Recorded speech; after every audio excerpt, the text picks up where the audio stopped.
Greetings. In this video we are going to look at study number 18 on page 36 of the Christopher Parkening Classical Guitar Method, Volume 1.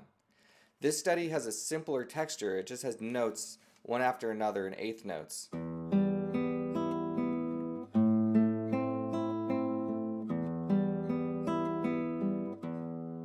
So rhythmically it's more simple. However, we're going to look at what the Parkening method introduces at the bottom of the page, planting.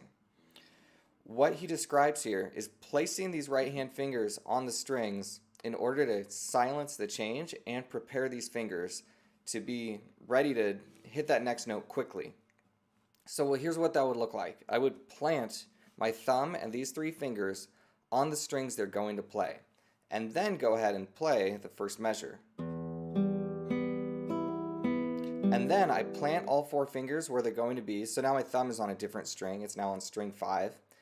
And now that I'm holding these strings down, then I place my left hand fingers, and then I go ahead and pick the strings one at a time. And then I go ahead and plant for the next chord.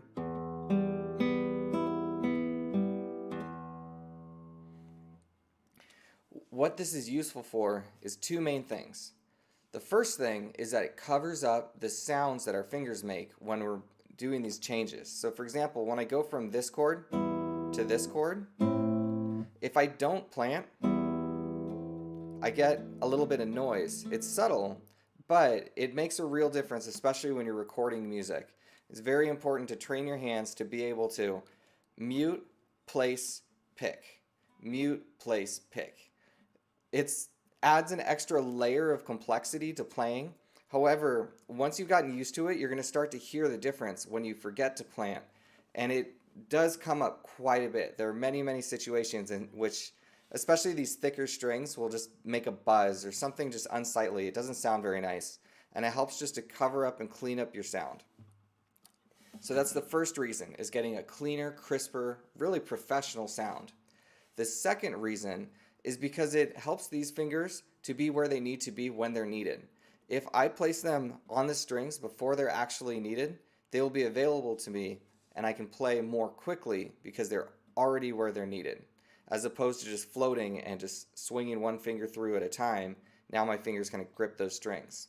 I would also add, it helps to be able to play more loudly when these fingers are just dug into the strings more. Think of having a heavy right hand that just digs into the strings. When you have more grip on the strings, you're going to be able to control where that right hand is and anticipate where your fingers actually are. They're going to miss less often because you are anchored on those strings more.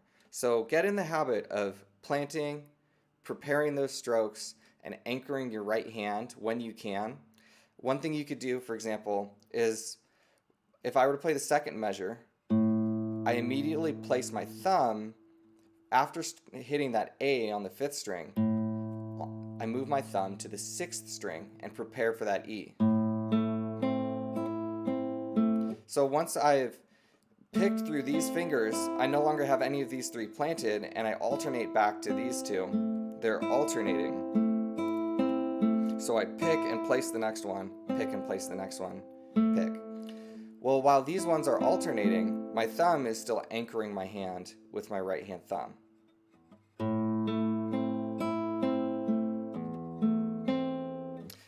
So I would encourage you to experiment with that, get used to it. It's very useful for arpeggios, but it comes up in all sorts of situations, and it's very useful to practice now. Wrestle with it, get used to it, and it will benefit you greatly later on.